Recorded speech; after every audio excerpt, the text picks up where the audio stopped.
Grande tied the knot, and she has answered that question that's on so many people's minds. Does a regular guy have a chance? And the answer is yes.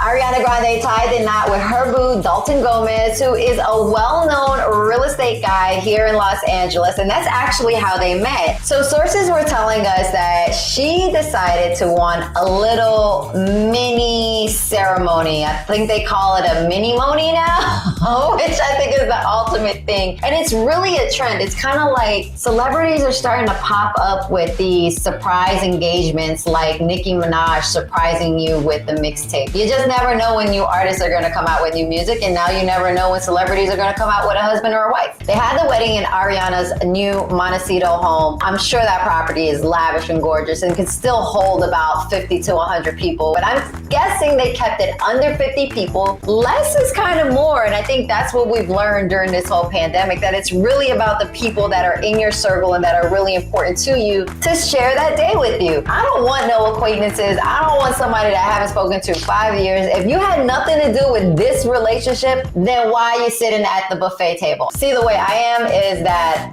I'd rather spend less money on the wedding and less time on that big old ceremony in that day and spend more time on the ring. And I love the fact that Dalton actually took time to make it really significant for her, close to her heart. The pearl has a big significance in her life. That ring is a signature style, and watch, I bet you pearls are gonna now be like the new it thing, and a lot of designers are going to be copying that. For sure, pearls are going to be in. It's an estimated 8-carat ring plus the pearl. He spent bank on that. She's been pretty private in this relationship, and I just think that's just a testament of growth and maturity for where she is in her life, because she shared so much of her previous relationships, and we've seen how those end, that she really wanted this one with Dalton to work, and the best way for it to work was keeping everybody out of it. So she is definitely in that newlywed bliss right now, having a lot of fun, and I am here for it. I wonder what the new newlywed Ariana Grande is going to sound like. I'm wondering if this is going to change her direction in her music. When we see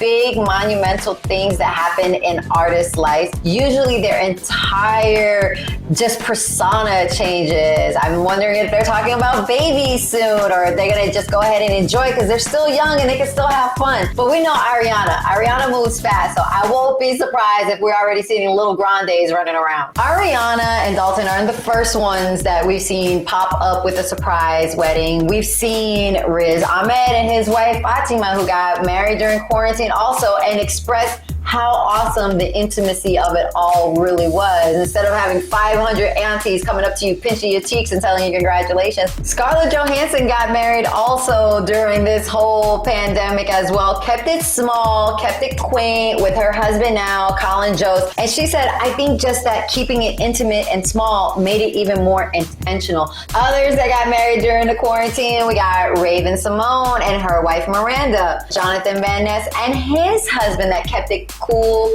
and quiet and intimate as well. Let's not forget right here at E, Lim Rose just pop up being Mrs. Lim Rose out of nowhere, and also had a small, quaint backyard wedding, which was absolutely beautiful. The one person that I would think that would have a big, lavish, over 350 people wedding would be our very own Morgan Stewart. She even said that had it not been for that small, intimate wedding, she doesn't believe that she would have cherished the memories as much as having a big, huge wedding. I would pose the question, if you had a very big wedding, do you regret having a big wedding? Would you have wished to have put that money somewhere else, or would you have not changed a thing?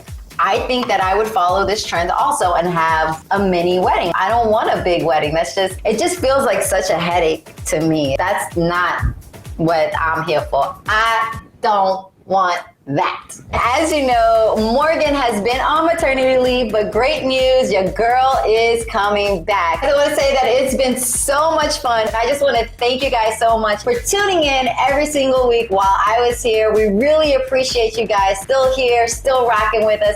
And of course, you can continue to follow me at Roxy Diaz on all social media handles, especially Instagram. I'm trying to get to 1 million, please and thank you. And be sure to check in next Saturday for a message from Morgan. So get ready for some more necessary realness. Wait. Bye. there is a brand new episode of Necessary Realness every Saturday, so make sure you what? Subscribe, and make sure that you check out all the other videos on the E! News YouTube channel because they're all popping.